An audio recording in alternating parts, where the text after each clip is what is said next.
Vai começar agora. Vetcast informa.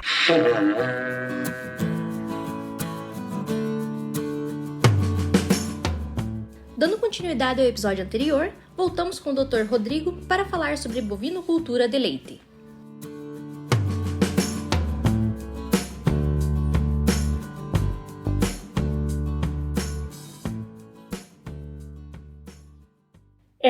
E voltando à neóspora lá, que é o que tá tendo bastante casos agora, né?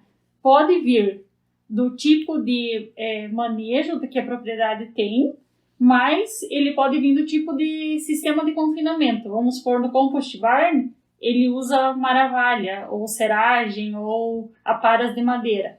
Pode ter vindo já contaminado da serraria. Pode. Isso vai influenciar no processo reprodutivo. Tem algum... eu não sei se funciona isso nas leiterias e tal, mas tem esse esquema de isolamento do barracão, como tem na suinocultura, para evitar doenças? Olha, tia, muito difícil. É muito difícil. Assim, você consegue, por exemplo, da neóspora, vamos pensar assim no cachorro.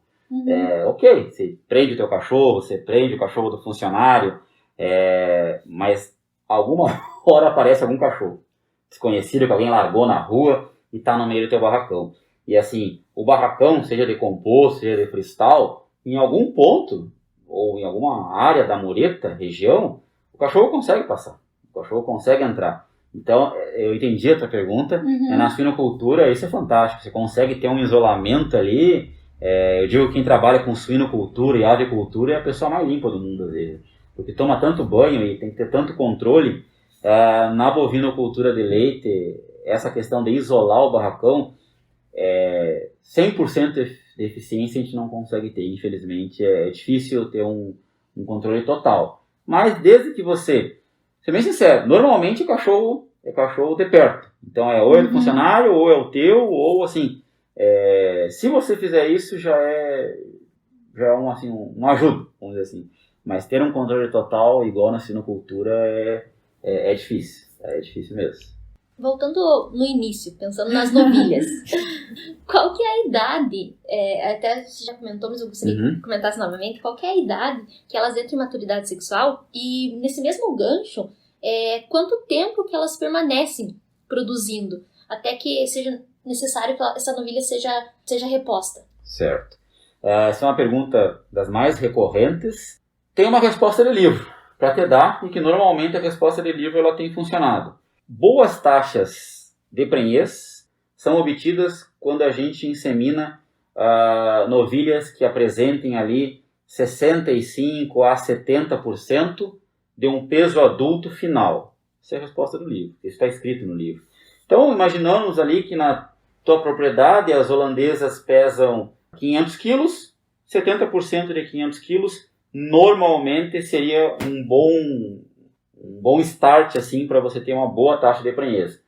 Normalmente também as vacas costumam entrar na puberdade, que é quando ela começa a mostrar cio, com 45%, 50% do peso adulto final.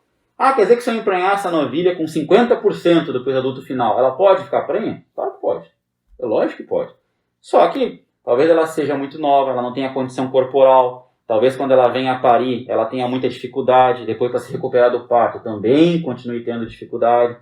Então a gente costuma colocar 70% do peso adulto final, porque a gente tem noção de que ela já tem um bom desenvolvimento corpóreo, que durante a gestação de 9 meses ela vai desenvolver mais ainda, e seria muito interessante que ela chegasse no final dessa primeira gestação com mais ou menos aí 80%, 85% do peso adulto final. Por que eu não gosto de falar muito em peso, quilos?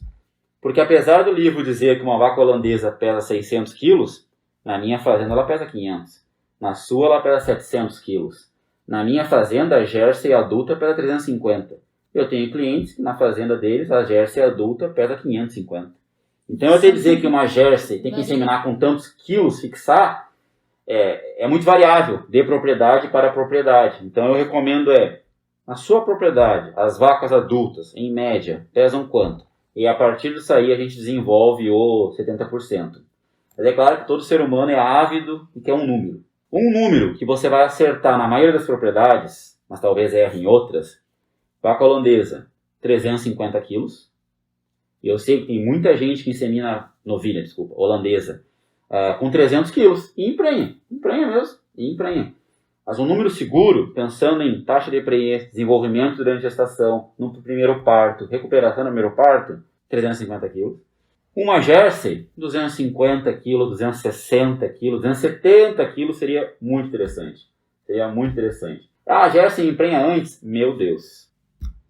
Primeira visita de um cliente criador de Jersey, novilhas de 8 meses de idade. Tinha um sem fundamento, porque tinha também um machinho de 8 meses de idade. E eu estava fazendo aquela avaliação geral, todo o rebanho, inclusive dessas, vamos dizer assim, não iria palpar essas novilhas de 8 meses. E eu olhei para elas, falei, vou palpar. Ele, pra quê, tchê? Só tem um sem fundamento de 8 meses. Eram 15 novilhas, bezerros, vamos dizer assim, de 8 meses, 13 prenhas. Nossa. Do tal sem fundamento também de 8 meses. Então muito ligeiro. Então existem raças mais precoces. Vejam, essas novilhas não tinham os 260 quilos que eu estou lhe falando, não tinham 270. Agora, se você perguntar para ele como que elas pariram, muitas tiveram parto distóxico, dificuldade de parto, e muitas depois do primeiro parto não desenvolveram o que poderiam desenvolver de corpo, vamos dizer assim, sabe, de constituição corporal. Então esse é um dos inconvenientes de inseminar muito cedo. Mas eu entendo, eu sei, quanto mais cedo eu inseminar, mais cedo ela vai parir e mais cedo ela vai dar dinheiro. Então todo mundo quer isso. Eu bati bastante em peso, porque para mim ele é mais importante que idade. Mas eu tento trabalhar com os dois, tanto peso como idade. Hoje a gente tem conseguido inseminar muito bem novilhas aí holandesas com 14, 15 meses, bem tranquilamente. E novilhas jerseys com 12, 13 meses de idade também, desde que elas tenham atingido essa porcentagem. Tá? Alguns trabalhos relatam que se eu esperar um pouquinho mais para inseminar ela, o que é difícil, porque o produtor quer que ela venha parir mais cedo, que ela dê leite mais cedo, muitas vezes eu ganho mais na primeira lactação. Porque eu deixei ela desenvolver um pouco mais, ela ganhar, vamos dizer assim, constituição corporal. Mas, de maneira geral, eu acredito que para uma bovinocultura de leite, uma vaca que venha a ter um primeiro parto com 24 meses é bem interessante. 24, 23 meses seria um ponto bem ideal. Você me questionou aí quanto tempo, né, elas ficariam produzindo até que seja necessária uma reposição. Olha, Brasil. O brasileiro, por diversos motivos, ele é apaixonado pelo seu animal, e eu acho que é importante, mas não pode ser em excesso. Eu acho que a gente tem que ver também como um negócio. Muitas vezes a gente fica tentando, quando ela já deveria ter sido descartada. Curva de lactação padrão de um animal, você vai encontrar num livro.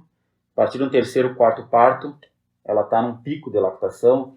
5º, 6º ela mantém. Lá pelo 8º, muitas começam a decair.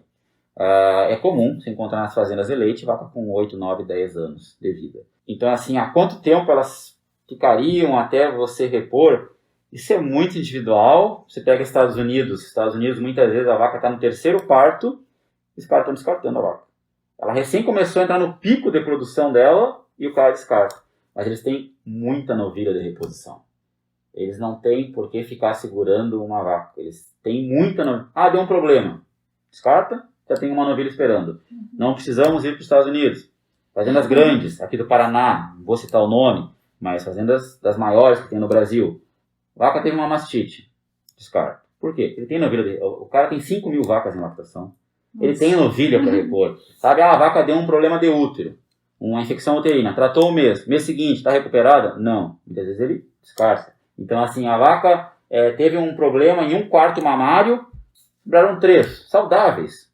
Às vezes o cara descarta. Por quê? Não interessa quantos anos ela tem. Porque ele tem reposição. Então, por a maioria das fazendas do Brasil serem de pequeno e médio porte, não tem rapidamente novilhas para repor.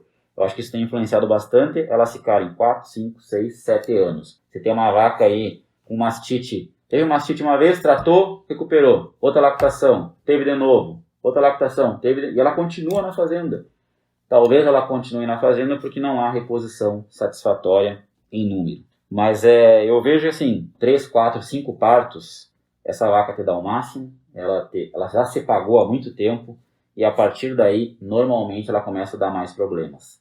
Normalmente, a partir de um quarto, quinto parto, começam a surgir mais alterações, seja no trato reprodutivo, tá, ou em outro componente, vamos colocar dessa forma. Eu vejo, apesar de ser relativo, até um terceiro, quarto, quinto parto, eu acho que você está ganhando ainda bastante com esse animal. A partir disso, a depender se você tem reposição e outros fatores, você iria descartar ou não. Você pode explanar para nós qual que é a principal diferença no protocolo pré-reprodutivo da novilha para a multípara ou para a vaca? Então, assim, na novilha, basicamente, o que eu busco é o seguinte: avaliação de peso. Então, o produtor quer saber se ela pode entrar na reprodução. Ele pode inseminar. Doutor, ela está apta a ser inseminada? Então, pergunta idade, peso. Aí do peso é aquela ideia de 70%.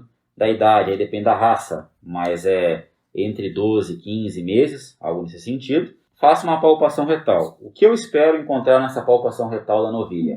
Um útero com tamanho compatível, que não seja infantil subdesenvolvido.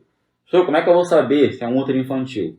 De novo, só se você sair com alguém, ele pegar a sua mão e colocar. Isso aqui é um útero infantil, subdesenvolvido.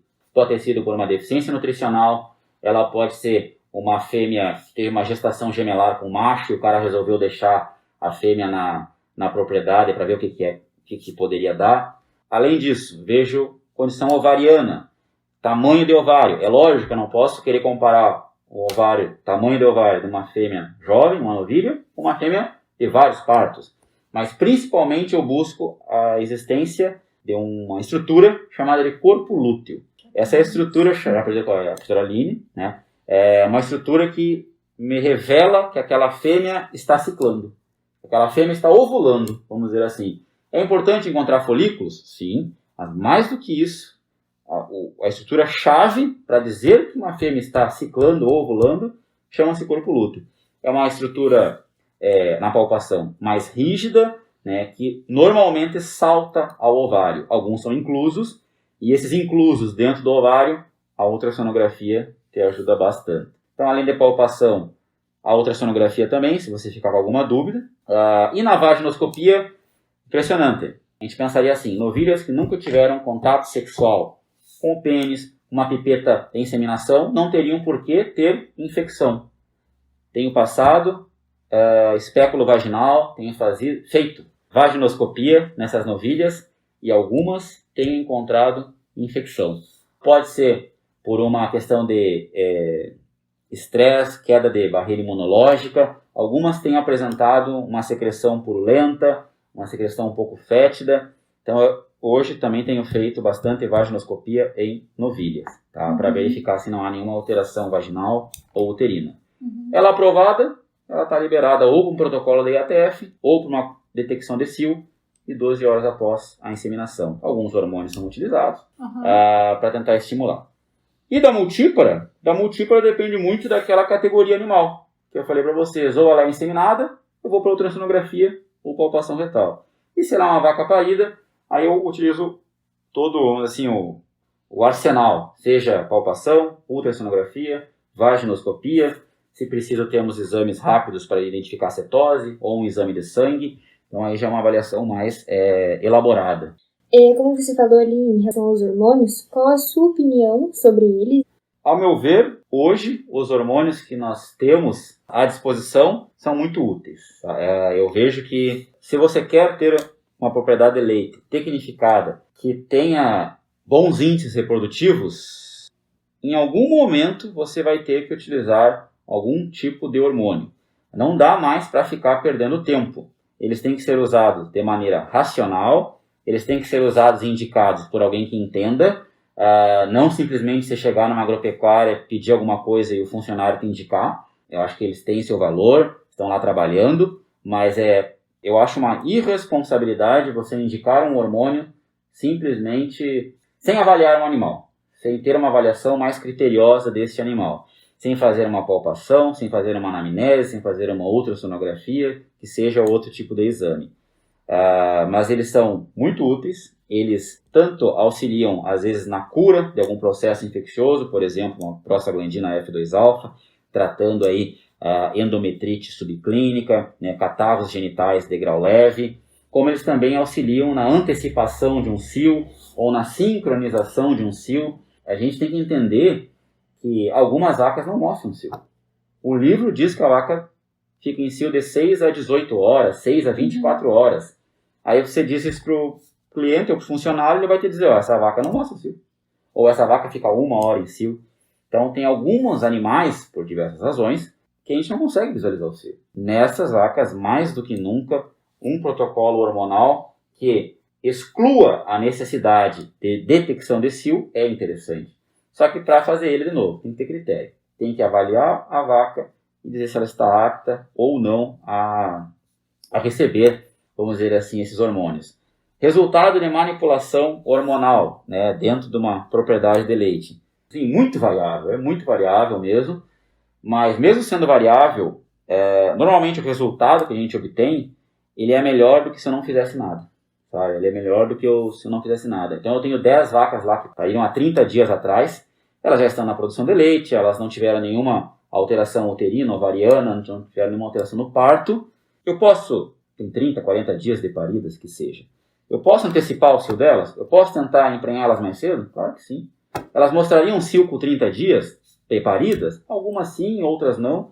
Mas eu consigo então agrupar um maior número de vacas, eu consigo inseminá-las mais cedo. Algumas mostrariam um cio só com 60, 90, 100 dias você iria ver o cio. Olha quanto tempo você perdeu. Cai naquela ideia. Quanto menor o número de dias em aberto, quanto menor o número de dias que ela fica vazia após o parto, melhor. Ela vai parir mais cedo. Vai ter um intervalo entre partos menor, vamos dizer assim. Então, eu não tenho restrições. Eu sei que alguns países têm alguns tipos de hormônios. Então, um protocolo base hoje no Brasil, ele normalmente inclui progesterona e estrógeno. Nos Estados Unidos eu sei que é proibido, mas temos outras opções de hormônio, protocolos muito antigos chamados de OV-Sync, por exemplo, que dão bastante resultado em vacas de leite, que normalmente são aceitos aí por qualquer país. Então, novamente, que fique claro, o protocolo hormonal ele está aí para ser usado, mas como qualquer ferramenta, se for utilizado de maneira errada, você queima a técnica e queima o seu nome. Todos nós estamos sujeitos a erros, todos nós erramos alguma vez.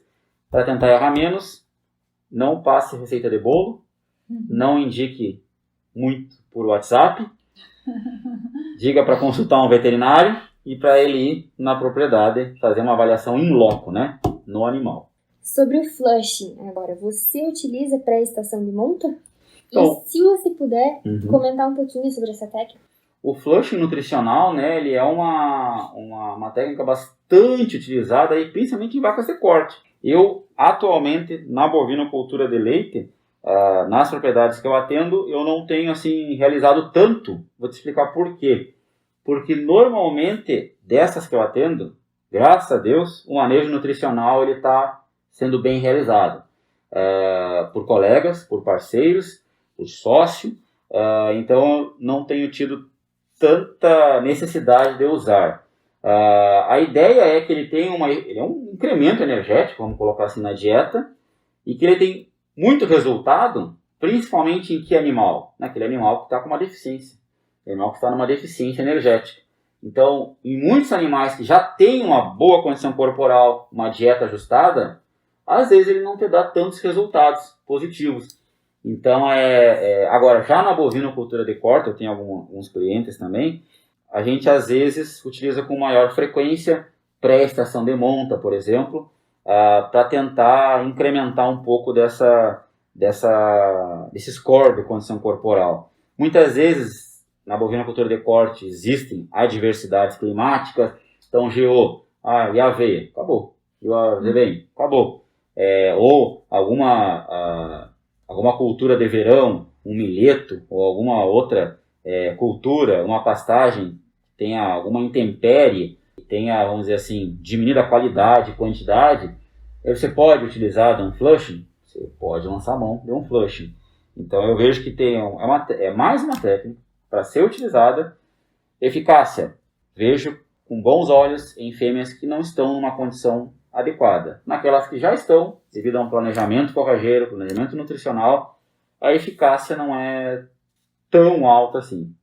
Já que foi citado o gado de corte, eu sei que você trabalha com gado de leite, bovinocultura de leite. Qual que é a principal diferença do manejo reprodutivo do gado de corte para o gado de leite? Eu, na verdade, antes de vir para Guarapuava, eu moro em Guarapuava desde 2014. A minha maior rotina era gado de corte. Sempre foi. E desde que eu cheguei em Guarapuava, se inverteu totalmente. 90% hoje da minha rotina é gado de leite. Foi uma questão de oportunidade, né?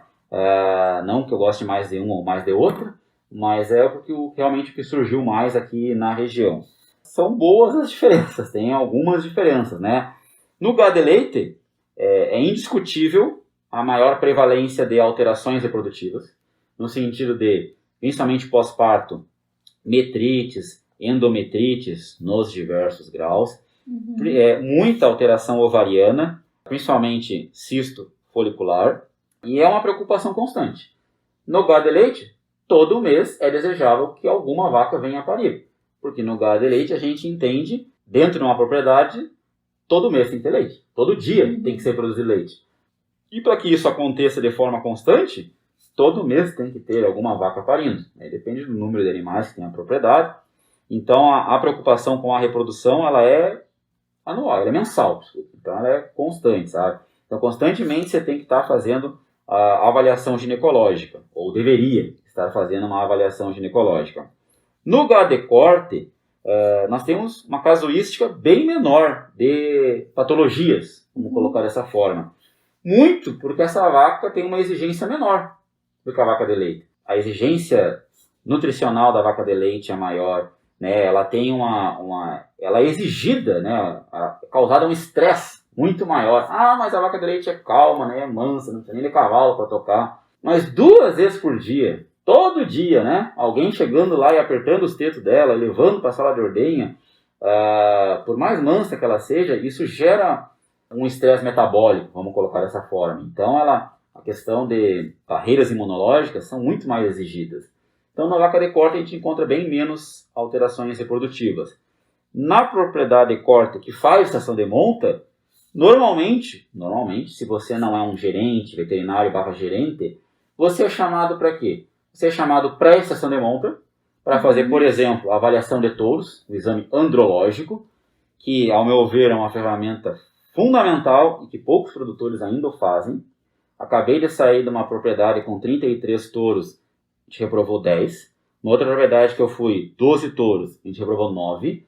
Por questões, assim, realmente que eram de reprovar, assim, questões básicas, assim, desde um animal com hipoplasia testicular, que é um testículo muito menor do que o outro, desde animal criptorquida, que só tem um testículo. Então são coisas assim, não é nada de outro mundo, é coisa simples que é reprovação mesmo, sabe? Então, ser chamado pré-estação de monta, fazer um exame andrológico, muitas vezes. E, na estação de monta, se o cliente faz inseminação, fazer um protocolo hormonal para fazer, então, essa inseminação. E depois, no final da estação de monta, passado alguns dias, para você fazer um diagnóstico de gestação. Normalmente, se resume a isso. E 9 meses depois, quando há problemas de parto. Para fazer ou uma cesariana, ou uma manobra obstétrica, ou fazer uma fetotomia, auxiliar no parto. Então, normalmente se concentra muito esse serviço da reprodução na bovinocultura de corte, quando você não dá aquela assistência fixa, né? E aí as pessoas me perguntam, você ganha mais dinheiro no leite ou no corte? Você ganha mais dinheiro no corte. Só que é diferente, assim, você ganha mais dinheiro no sentido que é um bolo. Naquele momento ali, você vai fazer um andrológico, você fica rico. Né? Você vai fazer uma IATF, você ganha bastante dinheiro, dependendo do número de animal, sabe? Você vai fazer um diagnóstico de gestação, são 100, 200, 300 vacas, uma fazenda de 1000 vacas. Você tem um valor embutido, mas é aquele mês, é aquele serviço. Enquanto que no gado de leite, não. No gado de leite, se você presta essa assistência mensal, você não vai ganhar esse valor. Mas você vai todo mês ganhar um valor menor, mas é todo mês. Então, assim, é uma questão de estabilidade. No gado de leite, quem lida com reprodução tem um valor fixo, que sabe que todo mês é aquele valor. não é nada de absurdo, aí depende também de quanto, né, que o profissional cobra, do quanto que ele acha que vale o seu serviço, mas é tudo mesmo. O gado de corte é uma bolada, mas é aquele período ali, né, que se concentra. Então é um pouco diferente, mas sendo bem sincero contigo, apesar da maioria dos nossos colegas gostarem mais de trabalhar com reprodução de gado de corte, porque eles dizem que dá felicidade para o produtor, se você quer se testar como veterinário, o gado de leite é muito mais desafiador. Porque no gado de leite, na maioria das vezes, se você encontra um problema, muitos produtores querem resolver o problema, eles querem tratar, né, a maioria das patologias.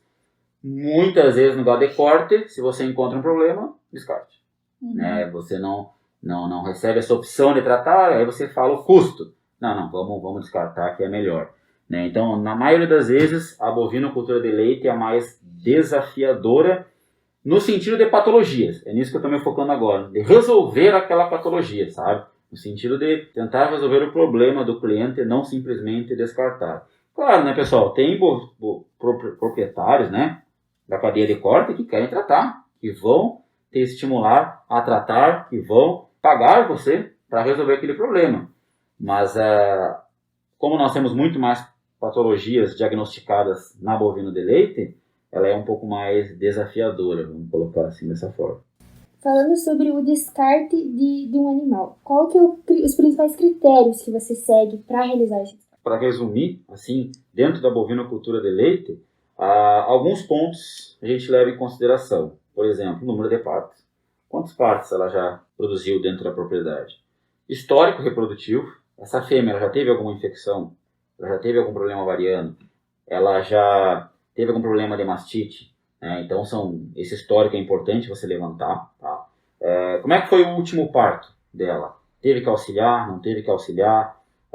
E assim, não tem como fugir de quantos litros ela produz. Né? Qual é o potencial leiteiro dessa fêmea? Agora mesmo, eu tive ali um cliente, nós estamos tentando tratar uma infecção uterina, ela era uma metrite, evoluiu para uma endometrite, não obtivemos sucesso, e agora estamos partindo para um terceiro tratamento, e não fugiu a pergunta, olha, quanto já gastamos nela? Quanto nós gastamos nessa vaca? Qual é o potencial leiteiro dela? Aí ele puxou no histórico, ela já está com 3 partos, e a média dos 3 partos está em 40 litros. De média diária nessas 3 lactações. Então é uma vaca, uma excelente vaca, vamos colocar assim, que vale a pena você investir um pouco mais, né? Então eu acho que tem que juntar essas informações aí para de repente descartar ou não a matriz. E para puxar um gancho, hoje, mas não hoje, há algum tempo, nós temos aí o que nós chamamos de protocolo de indução de lactação, que veio para ser uma sobrevida para a vaca de leite. Vacas que a gente está com dificuldade, por exemplo, de emprenhar, isso é uma decisão em conjunto do veterinário com o produtor. Nós temos a opção de não inseminar mais e a partir de um certo ponto que a gente entenda que o custo-benefício de produção de leite dela está baixo, nós secamos ela, preparamos ela como se fosse para parir, mas ela está vazia, e começamos uma manipulação hormonal para que ela venha a produzir leite. O que vai acontecer? Ela pode ou não ter uma boa produção. Custo variável, mas 350, 400 reais hoje por vaca para fazer essa indução hormonal para ela produzir leite. Tem vaca que produz 2 litros por dia. Não funcionou. Tem vaca que produz 20, 30 litros por dia. Então o resultado ainda é bem variável, mas como eu disse, isso, na minha opinião, é uma sobrevida para uma vaca que a gente não conseguiu empenhar. Eu sou contra você fazer isso, por exemplo, em novilhas. Você nem tentou inseminar novilha. E você quer que ela produza leite a partir de uma estimulação hormonal. E aí muita gente bate em cima de usar hormônio em excesso. Eu acho que é mais uma ferramenta que está sendo aí utilizada, mas que seja utilizada com critério, essa é a minha opinião. Então, eu sou contra utilizar a indução de lactação em vacas ou novilhas que eu não tentei inseminar. Eu acho que a vaca tem que produzir leite depois de parir. Agora, muitas situações nos levam a não conseguir emprenhar. 2 opções. Ou descarte, ou você tem essa sobrevida. Por que eu digo sobrevida?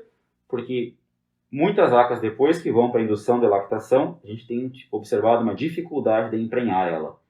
Só que aí ela já era difícil de emprenhar. Então fica aquela questão, será que foi o protocolo de indução que está dificultando ainda mais?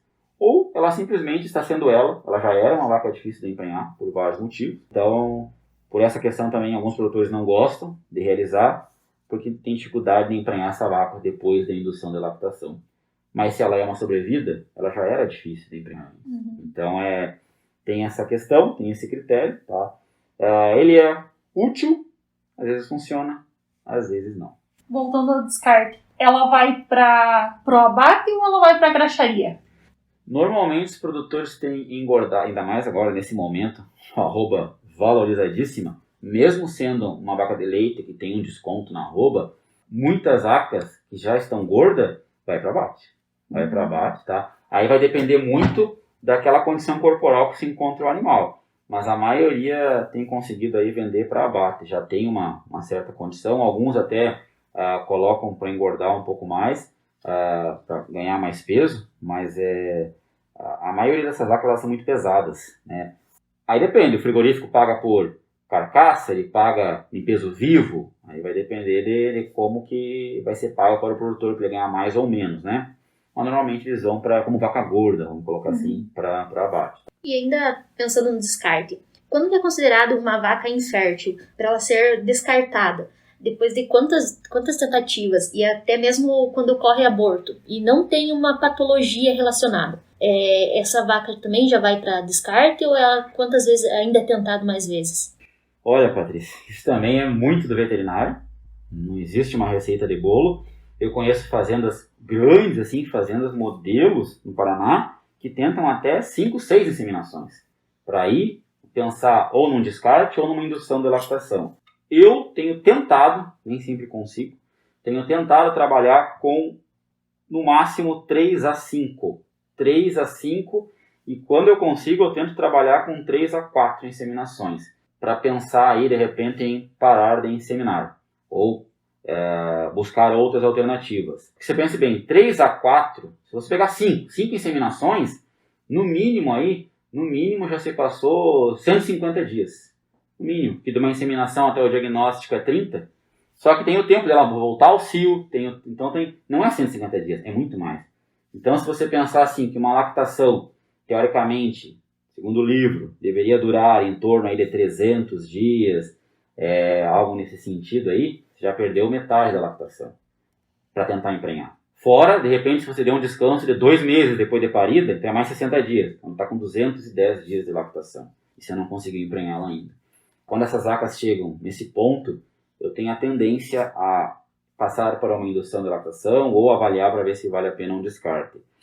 Então dizer que ela é infértil, não sei se seria essa a palavra, porque varia de caso a caso, mas tentar identificar os problemas. Nutricional, não. É sanitário, é reprodutivo, provavelmente dito. Porque, assim, uma outra questão que pega bastante avaliei essa vaca esse mês. Está limpa. Quando eu digo limpa, é que não tem alteração ovariana, uterina, vaginal, cervical. Mês que vem, aí você inseminou. Mês que vem, está vazia.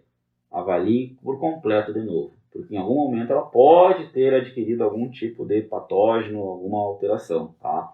Então é importante fazer essa rotina mensal, vamos dizer assim, no leite, tá? Então é muito do veterinário indicar descarte ou indução. Eu, particularmente, tenho tentado de 3 a 5 inseminações. Em não conseguindo isso, a gente pensa em outra alternativa. E assim, eu sou bem criterioso, a gente faz, de novo, uma avaliação mensal, faz exame de sangue até tentar descobrir uma possível causa, né? Mas eu não tentaria muito mais do que esse número de inseminações. Você pega hoje um valor de um sêmen, também é muito variável, mas tem sêmen de R$100, de R$80, de R$150, de R$200, depende se é sexado ou não. Você imagina um sêmen de R$100, 5 inseminações já foi R$500, mais a manipulação hormonal. Então é custoso. Quanto mais tempo ela demora, obviamente, para emprenhar, maiores são os custos aí que você vai ter. Tá? Então eu não insemino normalmente, não insemino mais do que 3 a 5 vezes uma fêmea. E sempre reavaliando após o diagnóstico negativo. Rodrigo, então a gente gostaria de agradecer a você por ter se disponibilizado em estar conosco hoje. Lembrando de curtirem o Instagram do ReproFeed. Fala pra gente um pouquinho sobre o ReproFeed. Obrigado pela oportunidade, né, pela brecha criada aí. Na verdade, é uma parceria, uma sociedade aí que a gente tem com o colega João Artemio, né, professor também do Centro Universitário Campo Real. Foi, na verdade, unir o útil ao agradável. Eu penso assim, há algum tempo eu estava buscando um colega para agregar ainda mais no meu serviço, que é bem mais voltado à reprodução. É lógico, a gente vai numa fazenda, a gente tem que entender de nutrição, de clínica, de cirurgia, de reprodução. O produtor nunca está satisfeito que você seja especialista em alguma coisa. Mas ninguém vai, se você tem um problema oftálmico, você não vai no ortopedista. A medicina humana aceita você ter especialidade. Mas se você vai numa fazenda, não, você tem que entender tudo. E apesar de a gente ter uma noção de todas as áreas, normalmente a gente é melhor ou foca mais em uma. Né? Porque se você começa a abranger tudo, você acaba às vezes não entendendo muita coisa de tudo. Você fica meio perdido. Então, apesar de a gente ter uma noção, eu conversei com ele, a gente tem uma relação bem tranquila, bem cordial, uma pessoa, um ser humano fantástico. E a gente entrou num acordo, começou a conversar e surgiu essa ideia. Surgiu essa ideia aí de ele entrar com a parte nutricional dentro de uma propriedade, seja leite, seja corte, e eu entrar com os serviços reprodutivos. E aí a gente fala que é um casamento perfeito, porque não existe reprodução sem nutrição e nutrição sem reprodução. Importante falar é que se um dia você for fazer uma parceria, uma sociedade, né, com algum colega, tem que ser uma pessoa que você tenha a liberdade de criticar também, que você tenha a liberdade de ser honesto, de ser sincero com a pessoa, né? Para que dê certo a relação. Eu, passando uma experiência profissional, eu atendia uma propriedade, hoje não atendo mais, porque eu não tinha essa intimidade profissional com um colega que lidava com a nutrição. E o serviço dele estava interferindo no meu. E aí eu ficava com receio de também falar com o cliente, porque o cliente era amigo dele, e então você fica numa relação difícil aí, porque tudo que a nutrição faz interfere na reprodução, seja positivamente ou seja negativamente. Então veio a calhar muito bem. Hoje a gente dá assistência tanto para propriedades de leite como de corte. Algumas fazendas que ele atende eu não estou junto, vice-versa, mas algumas estamos em conjunto. Então fica aí para quem quiser, né, conhecer mais o serviço, é só mandar mensagem lá no Instagram, no @reprofit. A gente vai ter prazer aí em conversar, em atender. Como falei, prestamos assessoria tanto na área de reprodução, nutrição, sanidade, compra, venda de gado, planejamento, gerenciamento, parte forrageira também. Então, uma assessoria bem clínica, cirurgia, assessoria bem completa para quem assim o desejar. Muito obrigada novamente. E é claro, a gente sempre tem que lembrar dos nossos grandes parceiros. Ana Maria Dog Walker. Não tem tempo para sair com seu pet? Então deixe seu cãozinho passear com alguém que ama o que faz. Entre em contato pelo Instagram, Ana Maria Dog Walker. E Supermercado Unimax. Mais qualidade, mais praticidade e mais economia, fazendo sempre mais por você. Contando também com o serviço delivery, via WhatsApp, no número 42 99941 0919. E é claro, lembre sempre de nos seguir nas redes sociais. Instagram e Facebook nos encontra como Agrovet Informa. Nossos podcasts você encontra no YouTube e Spotify, como Agrovet Informa também. Lá no YouTube, nos segue e aciona o sininho para sempre estar recebendo notificações dos nossos novos podcasts, além de seguir-nos no Spotify. Em breve, nosso site estará no ar, com muita informação atualizada para você.